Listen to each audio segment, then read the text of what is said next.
Hey, what's good, YouTube? It's your main man with the huge plan, D Bellboy the Black Ranger, coming back at you with another Genesis Hero video. So in the previous episode, we took a look at the veteran tank Nemo. He's pretty much indestructible with that build that they gave him as the standard loadout. Honestly, I don't even see how you could consider that standard. That's actually like almost close to anything professional.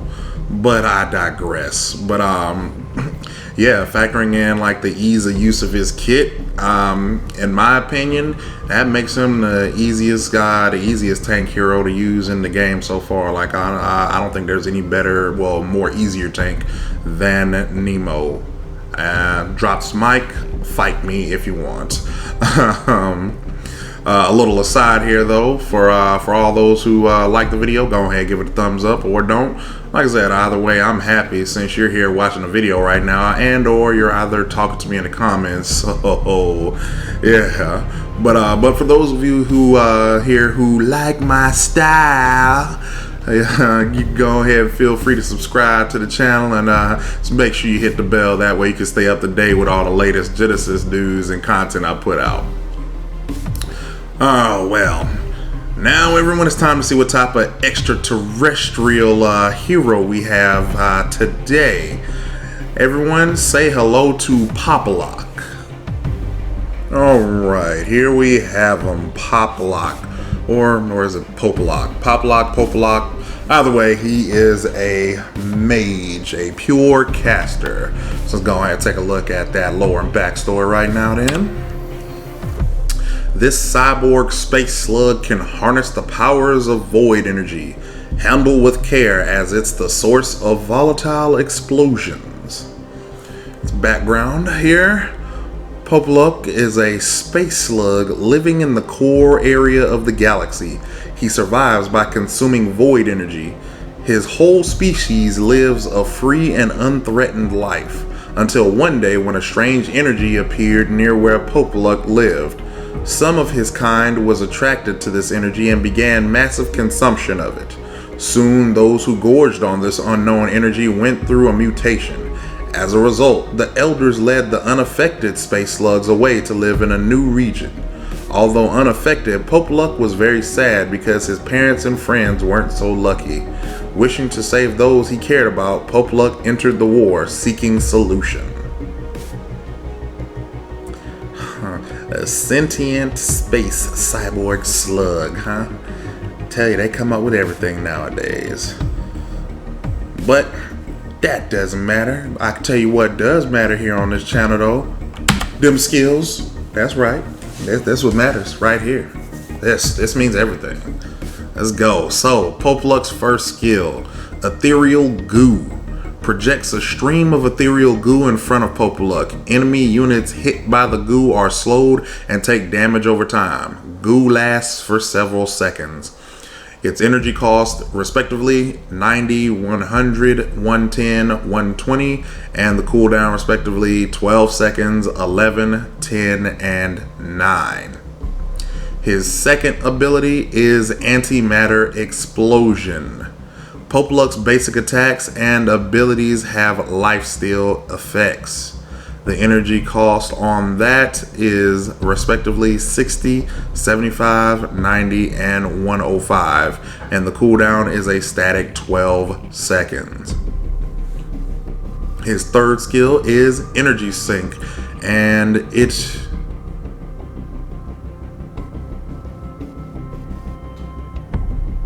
I want to say I'm not sure if this is a passive or not, but you know what? We're just gonna mark it as such there, until we figure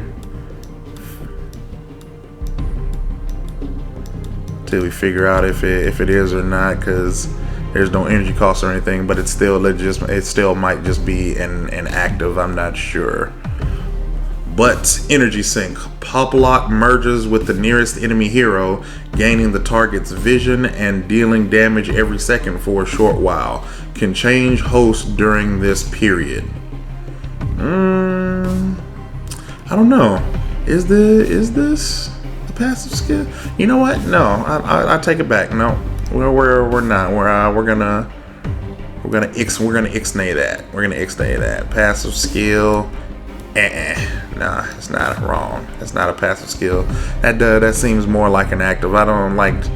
Again, I wish they'd really just make it a little bit more clear on some of these. But my inference skills say that it is not a passive. It's an active. Then it just doesn't cost any energy and has no cooldown on it.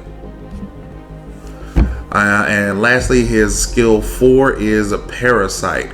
After charging for several seconds, Poppollock releases an explosion that damages and silences enemy units within attack range.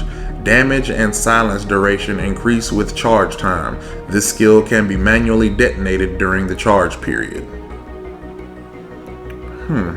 So let's see. His kit is a little weird. I'm trying to still trying to kind of grasp what it's about here. Like, obviously, the ethereal goo shoots a stream, deal damage over time. His basic attacks have life steal, but it's an active. Unless, like, the only thing I can think of is like maybe either energy sink, or I don't know, maybe or like parasite and like energy sink might have been swapped or something. I'm not sure it is, but it's really weird though.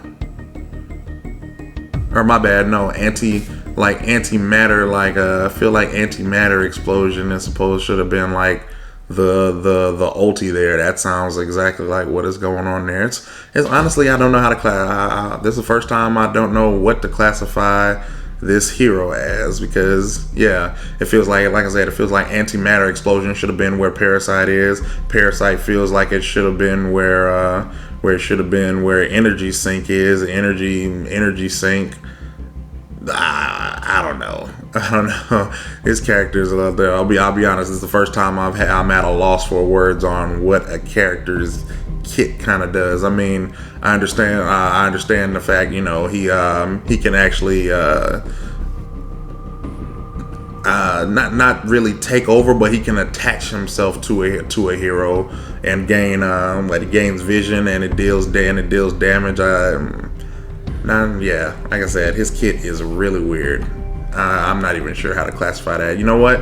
If you guys you guys go in the comments and let me know what this kit is about, because this kind of confuses me. I'm not sure if they even updated everything properly, because normally I'm pretty good at this, but I don't know. They're just seeing this kit just seems kind of all over the place right now. But next up is the standard loadout items that they give for him. We're going to go through this real quick. Quantum Jumper costs 2,700 gold, gives plus 80 movement speed. The active is Teleport, instantly teleports the user in the direction they're facing for a distance of 900. Can't be used for 3 seconds after taking damage from an enemy hero. Scepter of Zeus costs 4,700 gold, gives plus 60 energy damage, plus 250 health, plus 400 energy, and plus 7% movement speed with a passive Divine Wrath. Every 4.5 seconds, Divine Wrath strikes a random enemy in a 650 radius around the wearer. Divine Wrath deals 30 plus whatever your current energy damage is. Goodness. Whatever your it deals, it deals 30 plus energy damage times your current energy damage times 0.3 energy damage, and reduces the enemy's energy resistance by 15 for 2 seconds. Effects can be stacked 3 times. Each time the wearer travels a distance of 240. Oh my goodness, these guys are just sending me stuff. All right, each time where are you? Effect can be stacked 3 times. Each time the wearer travels a distance of 240, the cooldown of Divine Wrath is reduced by 1 second with a minimum of 2 seconds as its shortest cooldown. Third item is Radiant Shield. It costs 4,800 gold. It gives plus 40 energy damage, plus 800 energy. Its active is Safeguard, grants a shield equal to 30% of your current energy for 3.5 seconds, and the effect triggers when your health falls below 25%. The fourth item here, Helm of Hades, costs 5,500 gold, gives plus 60 energy damage, plus 20% cooldown reduction. Its passive is Curse. Abilities deal additional energy damage equivalent to 7% of the target's current health. Has a cooldown of 2.5 seconds when multiple abilities are used against a single target. Additional damage is capped out at 350. Chrono Switch costs 5,300, gives plus 60 energy damage, plus 400 energy, plus 5 health regen, plus 5 energy regen with the active reset, resets the cooldowns of all abilities. And then lastly, Encapsulator. It costs 3,225 gold, gives plus 50 energy damage, plus 300 energy, plus 30.5 energy regen, and plus 30 movement speed. And the unique active Encapsulate. Bearer becomes invulnerable for 2.5 seconds but cannot move or use abilities for this duration. So now with these items, I don't know. I'm still kind of drawing a sort of a blank here on it, because he's got what? He's got the ethereal goo, shoots the stream of goo. Obviously, it slows him down for the CC. So yeah, Helm of Hades is gonna help with that. Resets all that. Yeah. Chrono Switch resets all the active cooldowns. Obviously, Scepter of Zeus is so nah, it's kind of a brain dead thing on that one. Just walk and it deals damage. And Radiant Shield is pretty much self-explanatory along with the Chrono Switch. The Encapsulator. I'm not sure on the Encapsulator. I want to say, I guess that's for like when you use energy sync, because again, with energy sync you can merge with the nearest enemy hero and you gain their vision as well as you deal damage every second for a while, and you can change host during the period. So it does, because it doesn't say that if the it doesn't tell you that if whether or not if like whoever you're attached to dies, whether you die along with them. So I'd assume that's what Encapsulator is for. So I guess you could say his kit works when he's works better with other people, just for the simple fact that he can attach to them. His attacks get life steal. So I'm assuming as long as you're attached to somebody, when he with the energy sync that's dealing damage, it actually gives him health back. So yeah, he wants to shoot people with energy or ethereal goo attached to somebody, and let the energy sync and get damage and health back. The antimatter explosion is pretty much your basic attacks, and abilities have life steal, so that works in conjunction with you hooking on to an ally. And then the parasite is pretty much just your standard team fight ability, because you really you charge it up, and once you explode, you damage and you silence people and the longer you hold it down, the more the buff goes. So okay, I guess I can see with this build where everything is coming from. The Helm of Hades dealing the extra damage for the energy sync, Encapsulate for, like I said, for when you're if your post dies or something like that, because he does seem kind of squishy as a mage. But moving on now. Lastly, we have here the skill order. So ethereal goo, you want to take that second, because that is one of his, well, honestly, that's his main damage dealing when he's not attached to anybody. So yeah, you take that early, get some damage, and then mid game you're gonna boost that up at levels 8, 9, and 10, so that way you can go ahead and have whenever you're not attached to anybody, you can go ahead and still deal some damage. Next up is antimatter explosion. Obviously, you want to go ahead and take that first because, like it shows, your abilities and your basic attacks give you life steal. That's it's pretty much sustain at the beginning of the game. Seeing as how squishy he is, you want to go ahead and take all of that as fast as possible at even level. So again, you start off with it at level 1, and then you take it at level 3, 5, and 7 to even that out. Energy sink. It's energy sink itself, which is going to be his net, which is going to be the move that, like I said, that allows you to attach to your allies and deal damage. You're going to want to take that. You're going to want to take that at level 4.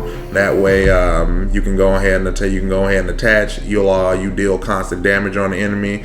It doesn't say whether on energy sink, it doesn't say that you can't use your skills either. So I'd assume you attach to a host character, a teammate, and then you pop your skills as well too. So you take the first one at 4. That's pretty much kind of all you need. You'll need there as far as like dealing that constant damage at level 12, 13, and 14. A little later on in the late game, you're just gonna go ahead and take that so you can deal some more damage whenever you are attached to your allies.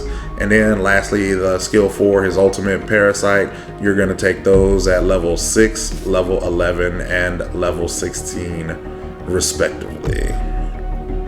So that is Poppollock. Like I said, he is it's a weird character. It's kind of, you know what? I guess this is what they call this, the thing that he might be the thinking man's caster, because his kit is a little weird. Like I said, you use your goo, you use the goo to slow down and damage people. He's got like one of his actives just adds life steal to his attacks. He attacks basic attacks and abilities, and then he can he can attach to an enemy, to an ally hero, deal constant damage. You get their vision, and you can change. Oh goodness, all of these notices. I got to turn that off next time. Sorry about that, folks. But you attach to an ally, you get their vision, and you can actually change host. So if there is a team fight, you can swap between teammates to get that extra damage out to, depending on who is there. Like I said, it didn't say that you aren't unable to use your skills while you're attached. So hey, you can just keep positioning. You can keep running, or not running. You can keep swapping between your teammates wherever they are in the team fight, and putting yourself on them and getting that extra damage off. And then you can actually just pop your ultimate, the parasite, to go ahead and silence everybody as well as deal damage. So really like I said, really strange kit. It's gonna take a little bit of getting used to for him. But that is going to do it for this video, guys. If you guys like the video, like I said, always, you can always go ahead and thumbs it up if you want. If not, no matter. I'm just glad that you guys are watching and leaving comments. Come on back on the next video too. As well as, again, if you do like the style that we have here, because we got them skills to pay the bills here. Go ahead and subscribe and make sure you hit the bell afterwards, so you get notified when the next skills video gets uploaded, because we always got to stay updated on them skills. But like that, guys, we're gone, and remember, we're always good like grandma's cookies.